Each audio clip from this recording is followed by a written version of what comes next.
Nosso assunto nesta noite, um culto solene, um culto que trazemos à memória o sacrifício de Jesus na cruz por nós, dia de participarmos da mesa do Senhor, e o tema da mensagem desta noite é o encontro com a verdade. O que o Senhor quer nos falar nesta noite é, uma vez que o homem tem um encontro com a verdade, ele é transformado. E nós vamos ler no livro de Atos, capítulo 9, Atos, capítulo 9, a partir do verso 1, eu vou ler na ARC, que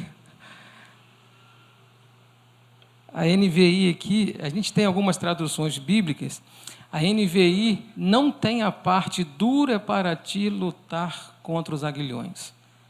Ela omitiu essa parte aqui na hora de traduzir, mas ao meio da Revista e Corrigida tem. Diz assim, capítulo 9, verso 1. E Saulo, respirando ainda ameaças e morte contra os discípulos do Senhor, dirigiu-se ao sumo sacerdote e pediu-lhe cartas para Damasco, para as sinagogas, a fim de que, se encontrasse alguns daquela seita, quer homens, quer mulheres, os conduzisse presos a Jerusalém. E indo no caminho, aconteceu que, chegando perto de Damasco, subitamente o cercou de resplendor de luz do céu. E caindo em terra, ouviu uma voz que lhe dizia: Saulo, Saulo, por que me persegues? E ele disse: Quem és, Senhor? E disse o Senhor: Eu sou a Jesus a quem tu persegues. Duro é para ti recalcitrar contra os aguilhões. E ele, tremendo e atônito, disse: Senhor, que queres que faça? Disse-lhe o Senhor: Levanta-te e entra na cidade, e lá te será dito o que te convém fazer. Os varões que iam com ele pararam espantados, ouvindo a voz, mas não vendo ninguém. E Saulo levantou-se da terra, e abrindo os olhos não via ninguém, e guiado pela mão, o conduziram a Damasco. Amém? Vamos assentar? Irmãos, essa passagem bíblica da conversão de Saulo, todos nós já ouvimos em algum momento essa passagem, essa história. Ela é muito repetida, ela é muito pregada, mas existe nesse texto riquezas que traz um ensinamento para nós muito profundo. Então nós precisamos saber que, eu já falei aqui, vou repetir, às vezes a pessoa fala assim: Saulo foi transformado em Paulo. Saulo sempre foi Paulo. Saulo é o nome judeu e Paulo o nome romano. Não houve uma transformação de Saulo para Paulo. Quando ele caiu por terra, ele foi transformado e virou Paulo. Não. Saulo, nome judeu, Paulo, nome romano. Então, este homem, se nós conhecêssemos ele hoje, eu queria fazer uma pergunta para você. Se Paulo hoje, antes da conversão dele, estivesse vivo, como nós olharíamos para ele? Como você olharia para Paulo? Por que eu estou fazendo essa pergunta? Porque é muito bonito quando nós olhamos na palavra e falamos: olha o que Deus fez com este homem. Agora eu quero dizer, o que Deus fez com este homem, chamado Saulo, Deus tem poder para fazer com qualquer um. Então agora eu quero que você pense na pior pessoa que você possa lembrar. Num homem mau, numa pessoa maldosa, numa pessoa que se levanta contra você, numa pessoa que faz calúnia contra você, numa pessoa que levanta falso testemunho de você. Eu quero que você pense nessa pessoa. Puxa na mente aí, fala: pastor, não tem ninguém não. Sempre tem. Sempre tem um que fala assim: aquele de lá é difícil. Então pensa num nome complicado. Eu quero dizer que essa pessoa que você está pensando era igualzinho o apóstolo Paulo antes da conversão. Igualzinho, irmãos. E nós vamos ver isso aqui. Ele era um judeu criado para ser ali, na verdade, um saduceu, um homem da lei, que cumpria a lei. Ele foi ensinado por Gamaliel. Ele foi um homem ensinado a cumprir aquilo. Não existia outra coisa certa para Paulo. Não existia. O que era certo para ele era a lei. A lei deveria ser cumprida. A lei foi dada por Deus. Se alguém descumprisse a lei, esse não merece viver. E era este homem que Deus traz ele. Mas até chegar esse momento, quantas coisas este homem fez contra a obra de Deus. Quantas coisas ele fez? A palavra de Deus fala que ele era um judeu zeloso do partido dos fariseus, sendo preparado para ser um homem que ia julgar o povo, para ser um homem com autoridade. E Paulo, ainda muito jovem, ele já tinha autoridade, ele já era respeitado no meio dos fariseus pelo conhecimento que ele tinha da lei. Ele veio de uma escola conceituada. A escola de Gamaliel era uma das escolas mais conceituadas daquela época. Quem passasse pela escola de Gamaliel era respeitado, porque sabia, esse tem futuro no meio dos fariseus. E Saulo, nome judeu, ele estava preparado para isso. Herdeiro da tradição do farisaísmo, ele estava preparado ali. Em Gálatas, capítulo 1, verso 14, diz assim: no judaísmo eu superava a maioria dos judeus da minha idade. Era Paulo falando aos Gálatas: olha, no judaísmo eu era o melhor. Eu superava todos da minha idade. Ele se preparou para aquilo. Ele estava pronto para aquilo. Ele sabia o que ele queria. Ele era considerado um homem promissor, que ele seria um homem que daria autoridade, ele seria um homem que teria autoridade, que ele, olha, e ele era respeitado, sabe por quê? Qualquer oportunidade que tinha ir contra os cristãos, estava ele era o primeiro, vamos. E às vezes passa desapercebido na história, quando nós lemos o livro de Atos, capítulo 6, se eu não me engano, que fala sobre a defesa de Estevão, o discurso de Estevão, o capítulo 6 fala da instituição dos diáconos, depois fala da prisão de Estevão, e no capítulo 7, o discurso de Estevão. Você já parou para ler o discurso de Estevão? Estevão foi preso por pregar a palavra de Deus, por pregar Cristo. E aí, diante da lei judaica, aquele homem era um herege. Ele não cumpria a lei. Meus irmãos, nós precisamos entender naquela época também, porque hoje nós olhamos com um olhar dizendo, poxa, hoje nós temos uma ideia de cristianismo diferente daquela época. Naquela época, ser obediente a Deus, na mentalidade judaica, era cumprir a lei. Mas Deus veio trazendo, não a lei, mas Deus veio, enviou seu Filho para cumprir a lei, mas trouxe a graça, louvado seja o nome do Senhor. E entender a graça não era simples naquela época. Vamos falar de graça naquela época? Como? Se naquela época imperava o legalismo, tinha que ser isso, tinha que fazer aquilo, senão você não poderia ser salvo. Era exclusividade dos judeus. Então o apóstolo Paulo, ensinado por aquilo, cresceu aprendendo isso, viveu aprendendo isso, e começou a exercer isso. Para ele estava certíssimo. Até que surge Cristo. E aí, irmãos, imaginem, naquela época, um homem chamado Jesus Cristo é o Messias, é o Salvador. E para os judeus era uma afronta. Como pode? Um carpinteiro era uma afronta para os judeus naquela época.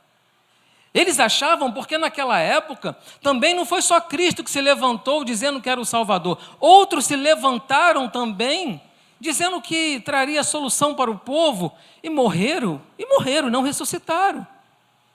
Tanto que um dos julgamentos que teve, disseram a respeito dos apóstolos: se essa obra não for de Deus, não vai prosperar. Então, naquela época era comum levantar alguém contra os fariseus, contra a autoridade, eram tidos como rebeldes. E na verdade, Jesus, quando ele vem pregar sobre a graça, sobre o amor, sobre o perdão, sobre arrependimento, sobre salvação, ele foi tido também, ele foi visto também como uma pessoa que não cumpria a lei. Mas Jesus cumpriu a lei. Jesus cumpriu a lei e trouxe a graça. Mas para os fariseus, para os saduceus, estes homens que seguiam Cristo, eles afrontavam a lei. E o apóstolo Paulo, ele precisava, na mente dele, ir contra essa seita para eles. O cristianismo para eles era uma seita. Ele, por ter cidadania romana, ele tinha certa liberdade de ir para lá, de ir para cá e ser respeitado e ter acesso às autoridades. Então o apóstolo Paulo, ele vem com essa bagagem de ensino e diz a palavra de Deus que no discurso de Estevão traz um ensino falando de Jesus Cristo muito interessante. Vamos abrir no capítulo 7 de Atos, só para a gente entender. Eu quero que os irmãos compreendam o que Estevão pregou ali, o que Estevão falou. E Saulo estava presente nesta defesa de Estevão. Porque às vezes você pensa assim, o único momento que Paulo foi confrontado foi no caminho para Damasco. Paulo estava sendo confrontado, Deus já estava trabalhando na vida dele, Deus já estava confrontando ele, Deus já fazia que os pensamentos dele ficavam: como pode alguém ser apedrejado dizendo, não lhe imputes esse pecado? Deus trabalha de uma forma maravilhosa. O texto diz assim, em verso 1, então o sumo sacerdote perguntou a Estevão, são verdadeiras estas acusações? A isso ele respondeu, irmãos e pais, ouçam, o Deus glorioso apareceu a Abraão, nosso pai, estando ele ainda na Mesopotâmia, antes de morar em Harã, e lhe disse, veja, Estevão começa a falar dos patriarcas, lá no Velho Testamento.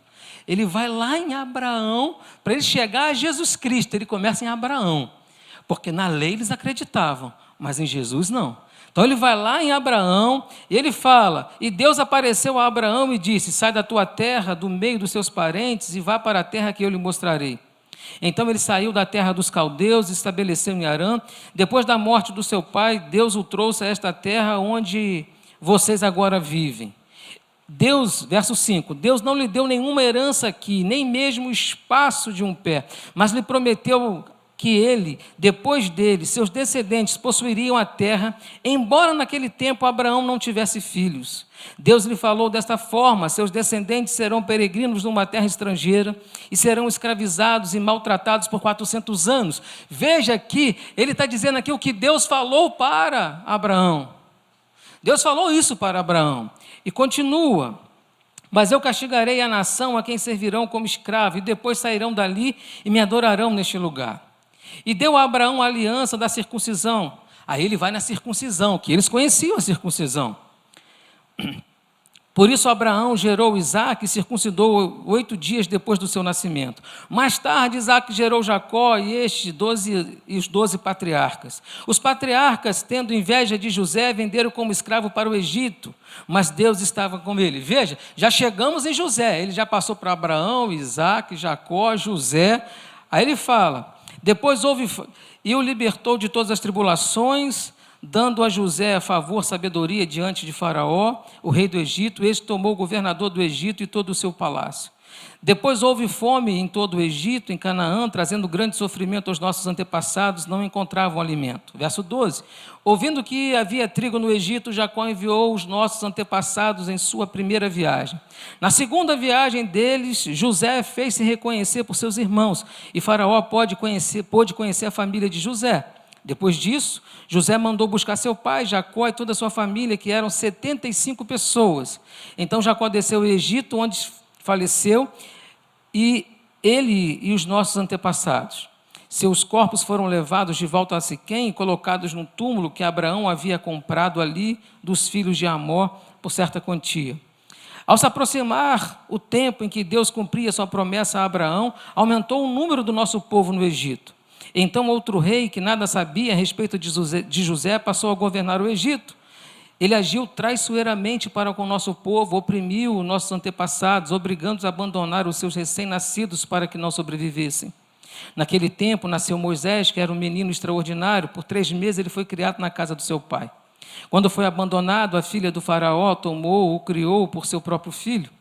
Moisés foi educado em toda a sabedoria dos egípcios e veio ser poderoso em palavras e obras.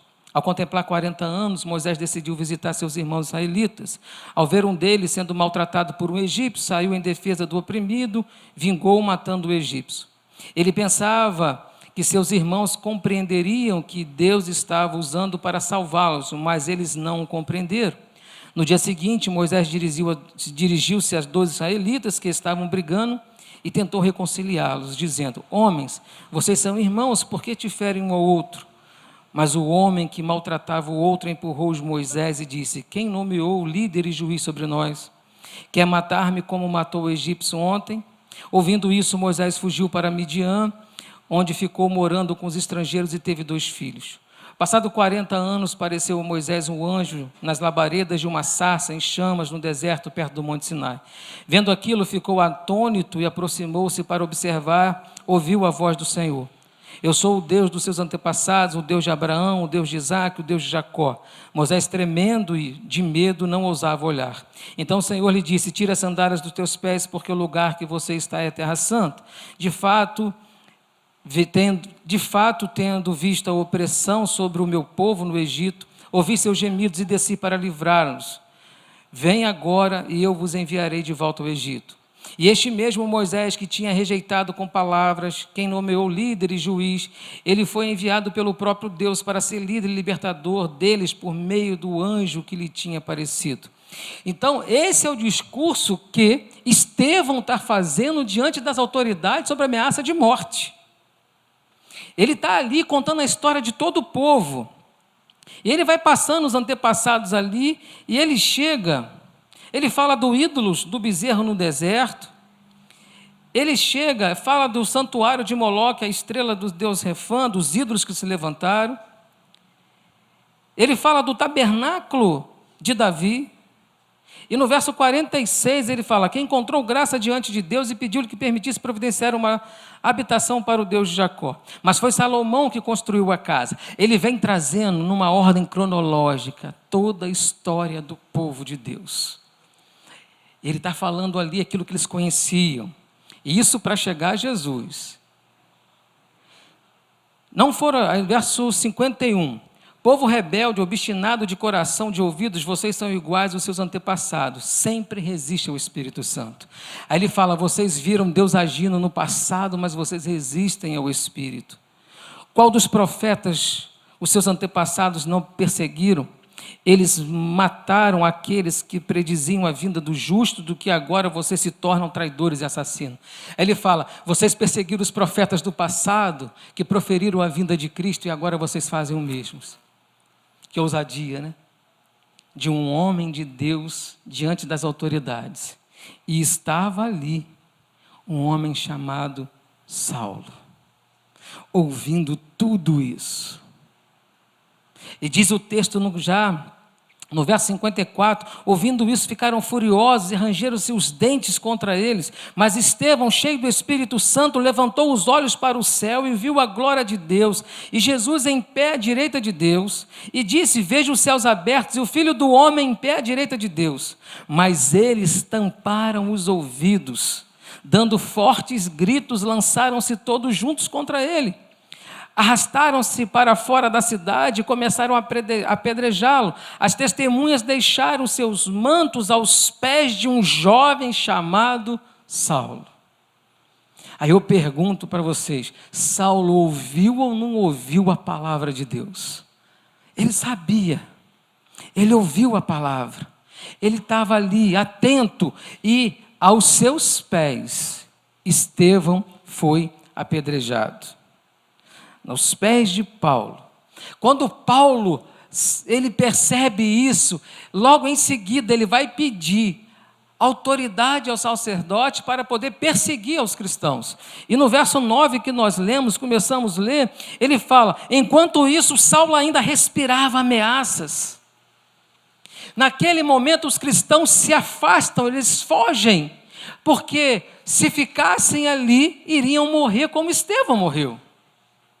Então aqueles cristãos naquele momento, eles se dispersam, não ficam mais ali, e muitos deles haviam ido para Damasco, e Paulo, sabendo disso, ele pediu cartas, respirando ameaças contra os discípulos e dirigindo ao sumo sacerdote, pediu-lhe cartas para a sinagoga de Damasco, da maneira que encontrasse ali homens e mulheres que pertencessem pudesse levá-los presos para Jerusalém. Em sua viagem, quando se aproximava, então, ele pediu cartas para destruir os cristãos. Não, a Bíblia não diz quantos cristãos foram presos, nem quantos foram mortos devido à autoridade de Paulo, devido ao ok dele. Pode matar, é cristão. Pode prender, é cristão. Ele fez isso com muitos cristãos. Mas Deus estava no controle de tudo. Às vezes há situações que parece que saem fora do controle de Deus. Pode sair fora do controle do homem, mas do controle de Deus não sai. E é interessante que, mesmo ameaçando ameaças, agora o povo se esconde em Damasco, a maioria dos cristãos vão para Damasco, aparece um homem chamado Saulo, um jovem cheio de vigor, de autoridade, de poder, de conhecimento, e fala: agora eu vou destruir essa religião, eu vou destruir essa seita, eu vou destruir isso. Então era um homem que ele perseguia com vontade. No capítulo 7, verso 58, fala que pegaram Estevão e arrastaram para fora. Eu quero que os irmãos imaginem, se hoje começasse a perseguição aos cristãos, como seria o nosso comportamento? Se hoje se levantassem um homem perseguindo a igreja, como seria o seu comportamento? Sabendo que pessoas estão morrendo em nome de Cristo, como você se posicionaria? De que forma você agiria? Você já parou para pensar nisso? É um assunto muito sério, irmãos. Aqueles cristãos ali, eles foram se esconder, porque ou negava a Cristo ou morria. E este homem, Saulo, nome romano Paulo, o perseguidor da igreja. Alguns teólogos que dizem que Saulo era um touro indomável. Ninguém conseguia parar este homem. Perseguia todos os cristãos, todos, sem exceção. Ele, com a autorização do chefe do sacerdote, lá no capítulo 26 de Atos, no verso 10 e 11, o apóstolo Paulo diz o seguinte: foi exatamente isso que fiz em Jerusalém. Com a autorização do chefe do sacerdote, lancei muitos santos na prisão. E quando eles eram condenados à morte, eu dava o meu voto contra eles. Então, era um homem que nenhum cristão queria ele do lado. Fala, eu vou ser salvo, ele lá e eu aqui. Ninguém queria este homem do lado. O próprio Paulo, ele confirma em Atos 9 que ele respirava ameaças. E agora, essa perseguição com Paulo, um touro indomável, ele precisava ter um encontro com a verdade. Ele precisava ter um encontro que pudesse mudar a vida de Saulo. E eu quero dizer que nenhum homem cristão tinha coragem de pregar para ele. Nenhum homem cristão tinha coragem de dizer: arrepende-te. Não, a igreja fugia dele, e o único que pregou diante das autoridades ali foi apedrejado, Estevão. E agora, este homem no caminho de Damasco, diz a palavra de Deus que uma luz mais forte que o sol brilha, joga aquele homem no chão, e ele escuta uma voz: Saulo, Saulo, por que me persegues? E ele no chão, ele pergunta: quem és tu? E Jesus fala: eu sou Jesus a quem tu persegues. Irmãos, que coisa maravilhosa. O homem pode tentar resistir à graça de Deus, mas quando Deus quer ter um encontro, quando Deus quer ter um encontro com você, com a verdade, se necessário for, ele joga o homem no chão, ele tira toda a autoridade do homem, ele tira toda a visão do homem, ele tira todo o entendimento do homem, a tal ponto que o homem não consegue mais saber nem onde está. E Saulo ali no chão, ele pergunta: quem és tu? Eu sou Jesus a quem tu persegues. Então veja, irmãos, que Paulo não foi ao encontro de Jesus, Paulo não foi ao encontro da verdade, Paulo não foi. A intenção dele era matar, a intenção dele era perseguir os cristãos, mas Jesus foi ao encontro de Paulo, Jesus foi ao encontro daquele homem, Jesus viu a ira no coração daquele homem, Jesus conhecia aquele homem, mas Jesus tinha um plano para aquele homem. Quem és tu, Senhor? A resposta de Jesus foi: eu sou Jesus a quem tu persegues. Aqui nesse texto, no verso 3, quando a luz aparece, Paulo está tendo um encontro com a verdade. Que até então, tudo que Paulo conhecia, tudo que ele havia aprendido, não era a verdade de Deus para com o homem. Naquele momento, Jesus foi ao encontro de Paulo. E nós podemos dizer que naquele momento, a graça alcançou Paulo. Paulo, ele tentou resistir a essa graça diante de Estevão. Paulo tentou resistir à graça de Deus diante dos santos que eram presos, diante dos santos que estavam ali sendo condenados à morte. Paulo tentou, porque, irmãos, nenhum ser normal se alegra com a morte do outro. Por certo, quando isso acontecia, a mente de Paulo era ali. Eu digo que os aguilhões tocavam em Paulo, ele lembrando de Estevão sendo apedrejados, e Estevão olhando para o céu, louvando a Deus, dizendo: não lhe imputes esse pecado, Senhor. Como isso entra na mente do homem? Que Deus é esse que age diante de um momento difícil, de dor, de morte, e o homem louva a Deus? O homem ora por aqueles que estão apedrejando? Segundo alguns historiadores, esses testemunhos que Paulo presenciava eram os aguilhões de Jesus, de Deus, ali mostrando para ele: se rende à graça de Deus, se rende à graça de Deus. E como era conhecido um touro indomável, Paulo não se rendia à verdade. Mas houve um dia que ele não pôde fugir mais. Louvado seja o nome do Senhor por isso. Sabe por quê, irmãos? Houve um dia que a graça de Deus te alcançou, que não deixou mais você fugir, a dar desculpas, a dizer não é hoje. Não, a graça do nosso Jesus Cristo nos alcançou. E ela nos alcançou de uma forma tão maravilhosa que Paulo agora, ele cai por terras. E é interessante que Paulo, ele está indo em Damasco com a intenção de matar os cristãos. Mas Jesus vem ao encontro de Paulo com a intenção de salvá-lo. Que coisa maravilhosa! A graça é perdão, a graça é favor imerecido, não é por merecimento. Sabe essa pessoa que você pensou, aquela que levanta calúnia, aquela que fala mal, aquela que te persegue? Deus a ama também. A graça de Deus também é para ela. Nós precisamos entender isso. Porque os cristãos, nós vamos ver que os cristãos rejeitaram Paulo. Como pode? Nós às vezes limitamos a ação de Deus. Então o homem que ia para matar, Jesus veio para salvar. Foi um encontro maravilhoso. Irmãos, e a verdade coloca o homem no seu devido lugar.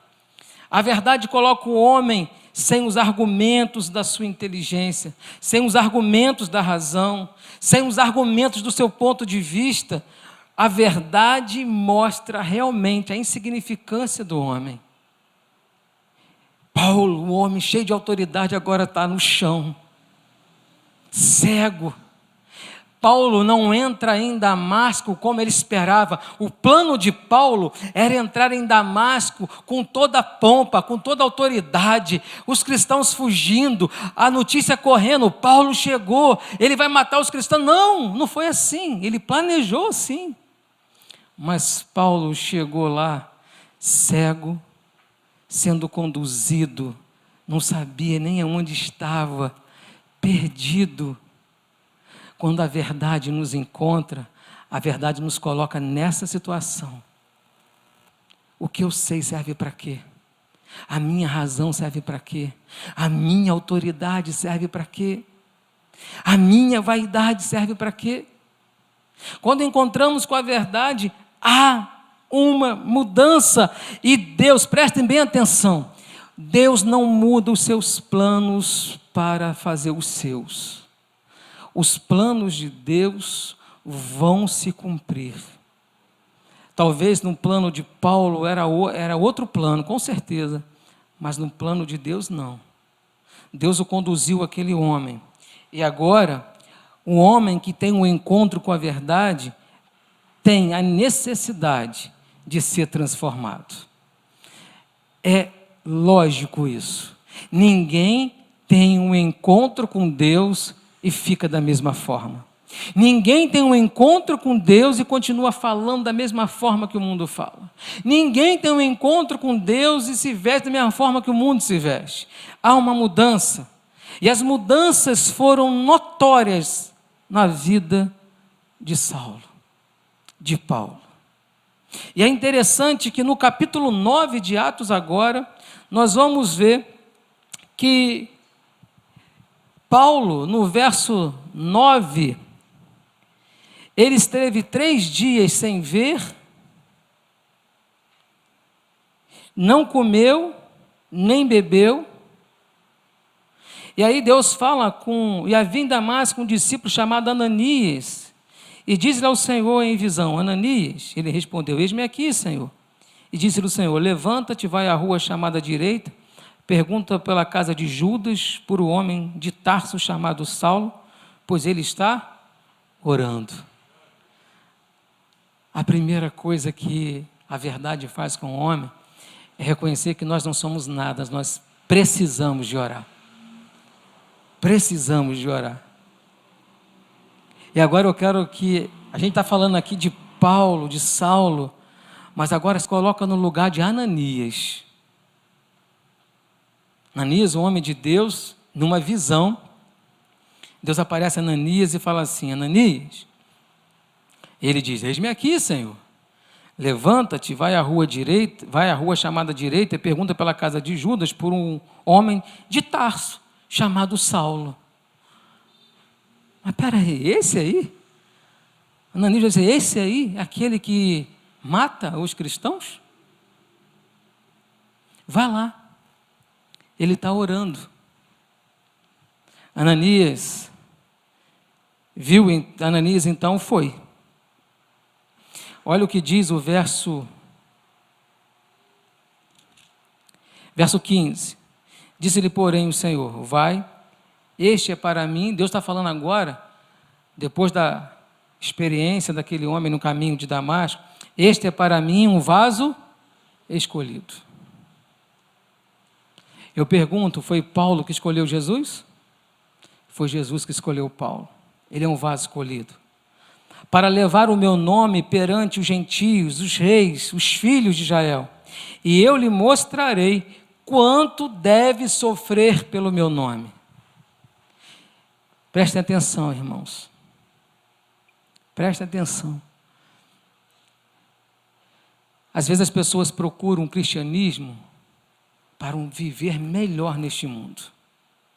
Às vezes as pessoas procuram Cristo para ter uma vida financeira próspera. Às vezes as pessoas procuram Cristo com interesse aqui, nesse mundo. Mas Deus falou, Paulo, tu é um escolhido meu. Você vai sofrer muito pelo meu nome.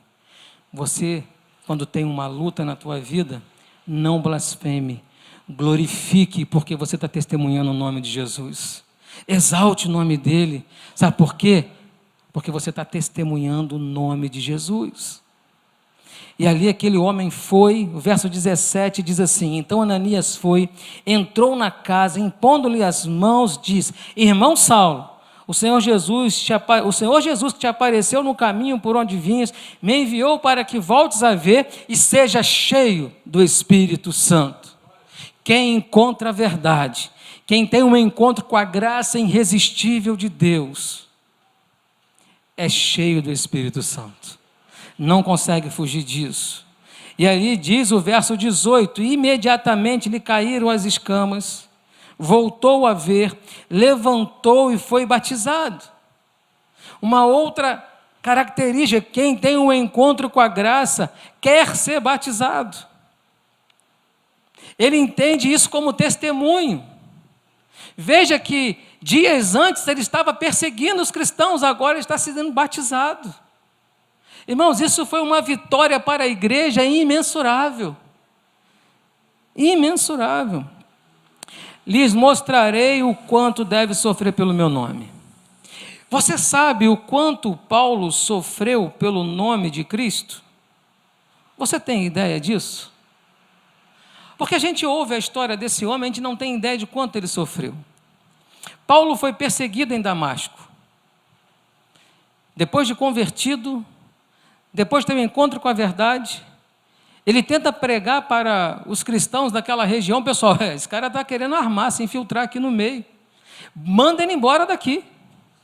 Então Paulo foi rejeitado, perseguido em Damasco, aí ele vai para Jerusalém, em Jerusalém ele é rejeitado. E às vezes as pessoas acham, irmãos, que é fácil. Paulo começa a sentir ali o preço da verdade na sua vida.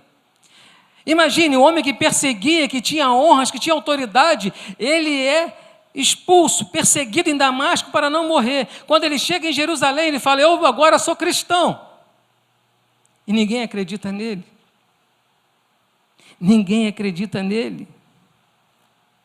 E aí nós vamos ver mais à frente isso. Então, Paulo, agora, ele é rejeitado em Jerusalém, fica aproximadamente 10 anos esquecido em Tarso. Ele estava esquecido para os homens, mas lembrado por Deus. Deus estava trabalhando.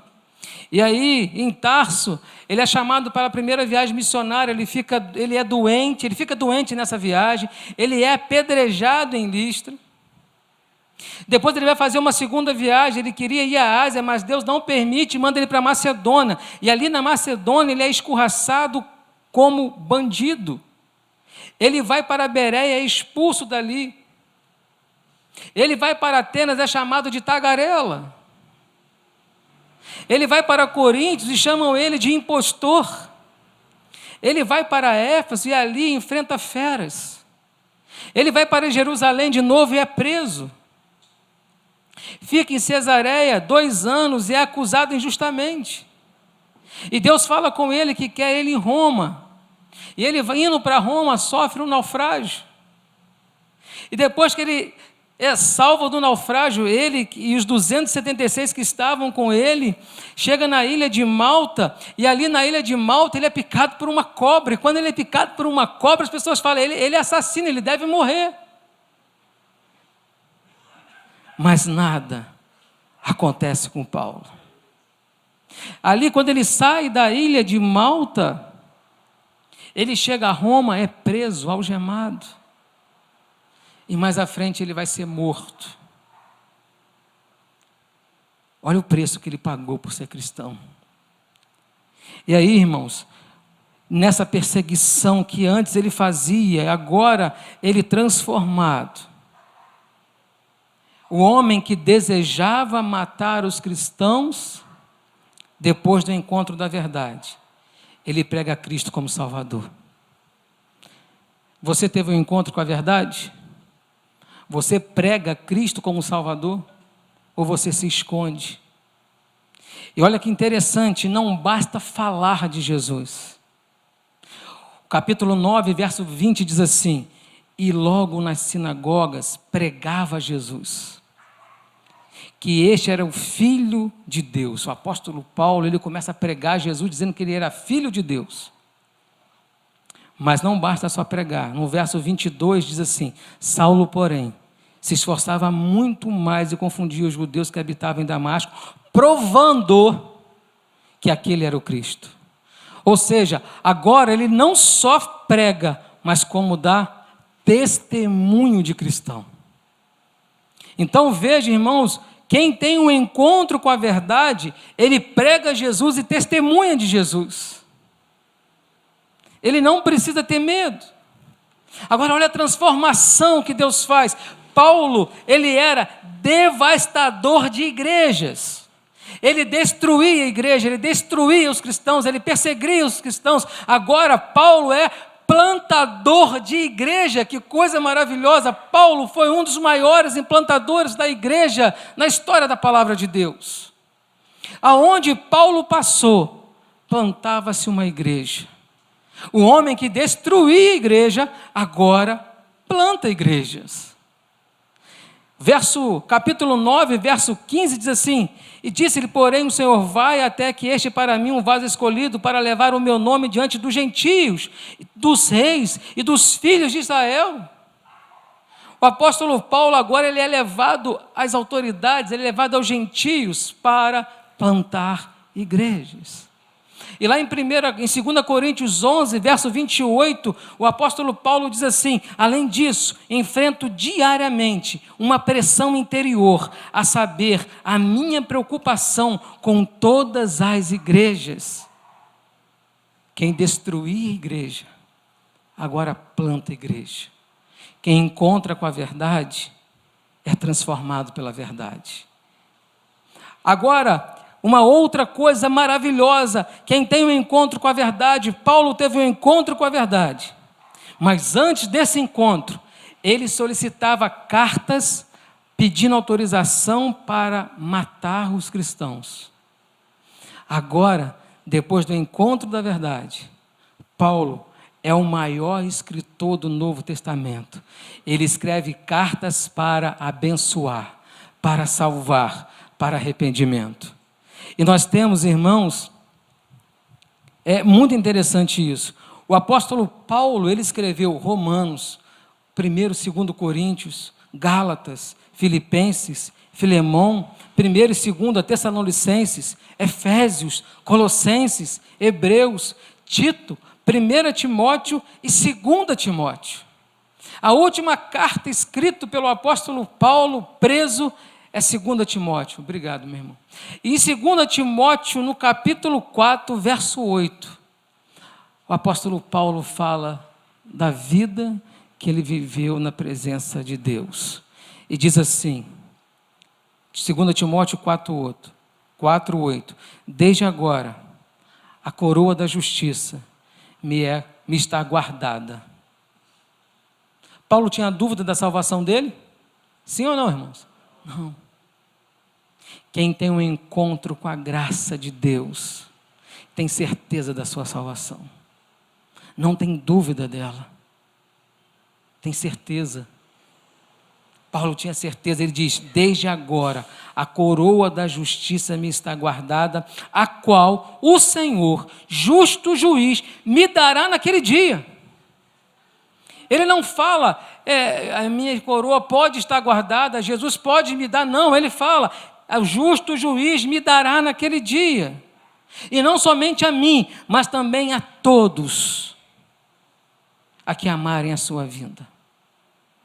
Ele vai terminar mais à frente dizendo: combati o bom combate, acabei a carreira, guardei a fé. Meus irmãos, trazendo para nós hoje, você tem vivido uma vida de quem encontrou a verdade? Pare para refletir. Você tem vivido uma vida em que os requisitos de transformação na vida de Paulo foram notórios? Você tem vivido uma vida que os requisitos do encontro da verdade estão em você? Você tem vivido essa vida? Porque, irmãos, não adianta você dizer assim: eu sou cristão, e não viver como cristão. Eu tive um encontro com a verdade, mas a verdade não te transformou? A verdade não mudou os teus pensamentos? A verdade não mudou a sua postura? A verdade não mudou o seu falar? A verdade não mudou o seu agir? Que encontro você teve? Por isso, nesta noite, eu quero dizer para nós, para cada um que estamos aqui hoje: ainda que você tente fugir deste encontro, ainda que você tente empurrar esse encontro para frente, Paulo poderia ter se rendido. Quando Estevão foi apedrejado, ele poderia falar: Senhor, eu me rendo a Ti, eu reconheço a Ti como Salvador da minha vida. Eu reconheço que Tua glória me atraiu, eu reconheço que eu fui atraído pela Tua glória. Paulo resistiu. Mais à frente, perseguindo, prendendo, ele poderia dizer: Senhor, a Tua glória me atrai, eu me rendo a Ti. Não, ele resistiu. Quantas vezes você tem resistido à glória de Deus? Tem tentado fugir de um lado para o outro. E às vezes tem enganado a você mesmo. Você carrega às vezes um título, um nome de cristão, mas não vive uma transformação de cristão. Nós vamos participar hoje da mesa do Senhor.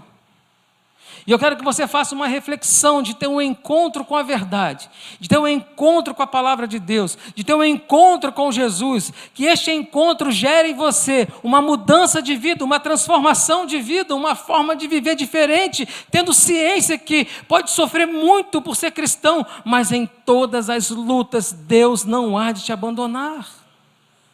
Paulo passou por poucas e boas, mas Deus nunca deixou de falar com ele. Paulo apanhou, foi perseguido, mas suas feridas foram saradas por Deus. O barco afundou, mas Deus salvou todos. A cobra picou, mas não teve efeito nenhum. Só quem vive o encontro com a verdade tem experiências com Deus. Deus não te convida para não ter lutas. Deus te convida para ter vitória sobre as lutas. Deus não te convida para ser um cristão apenas para esta vida. Deus não prometeu prosperidade a Paulo. Deus não prometeu curas a Paulo. Deus falou: você vai sofrer pelo meu nome. E aquele homem que perseguia, agora é perseguido. O encontro com a verdade quebra barreiras. O encontro com a verdade coloca o homem no lugar dele, pobre e necessitado. Mas quem encontra com a verdade pode dizer: mas o Senhor cuida de mim. Que nesta noite você possa abrir o seu coração para ter um encontro com a glória de Deus. Não seja durão, não seja um touro indomável que luta contra os aguilhões de Deus. Se rende hoje. Se rende hoje. Nós estamos pregando aqui, irmãos, para cristãos, não estamos pregando aqui para os visitantes.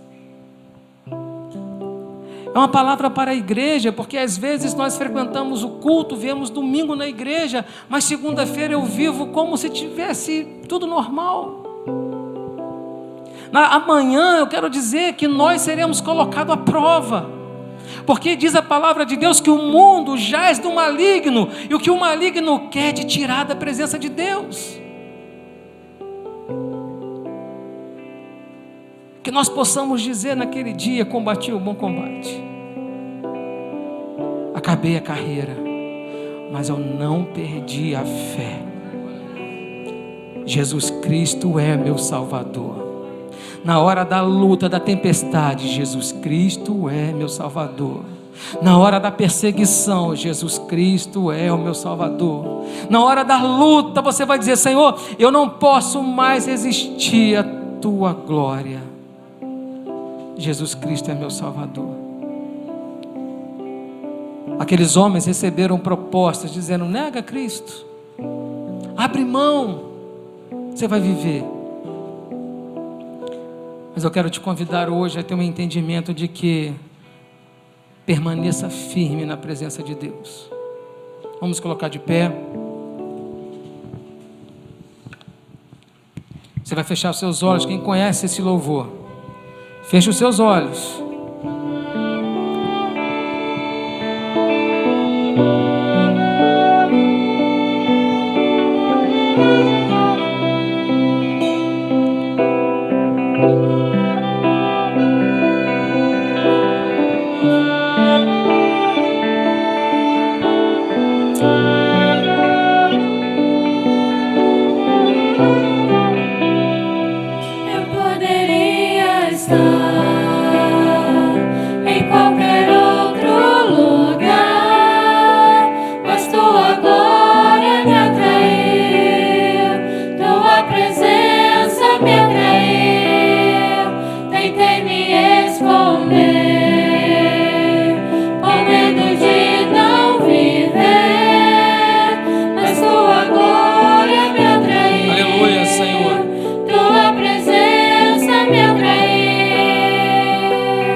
Pegou fogo e não se consumiu, e a voz que saiu dela um dia me atraiu, e o meu coração queimou até que descobriu que um dia quanto agora, um dia quanto agora vale mais que mil. Aleluia.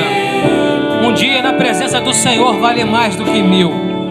Você pode viver lutas, pode ter aflições, mas Deus está conosco. Eu poderia estar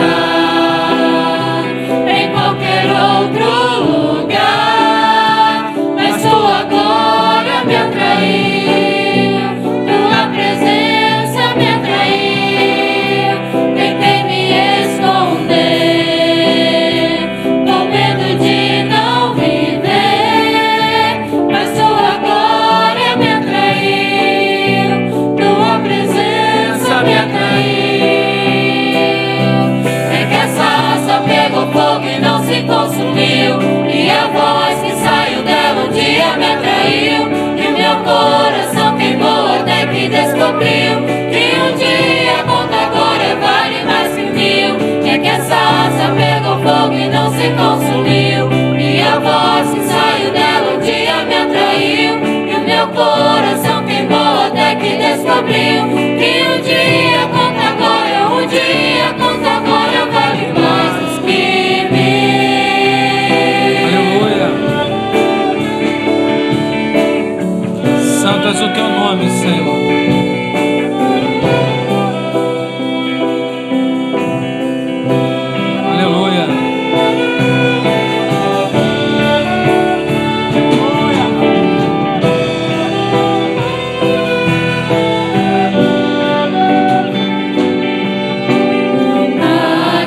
descobriu que um dia conta agora, um dia conta agora vale mais que mil. Aleluia. Santo és o teu nome, Senhor. Aleluia. Santo és tu, Senhor. Eu quero dizer para você, essa chama não se apaga, aleluia, não se apagará. Senhor. Essa chama Você não tinha direito, hein? não se apagará. Você não merecia. Essa chama não se apaga, não se apagará. Aleluia. Essa chama não se apaga, não se apagará. Essa chama não se apaga, não se apagará. Essa Aleluia. chama não se apaga, não se apagará. Essa chama não se apaga, não se apagará. Essa chama não se apaga, não se apagará. Santo és tu, Senhor. Eu quero te convidar nesse momento a você lembrar daquele encontro com a graça. A graça se revelou para você sem você se merecer. A verdade se revelou sem que você tivesse justificativa ou merecimento algum. Não é o teu conhecimento, não é a tua razão, não é a tua influência, não é as tuas obras, mas é a graça. É a graça. Jesus Cristo foi ao Calvário, derramou o seu sangue, para que você pudesse dizer hoje: a tua graça me atraiu, Senhor. Eu fui alcançado pela tua graça.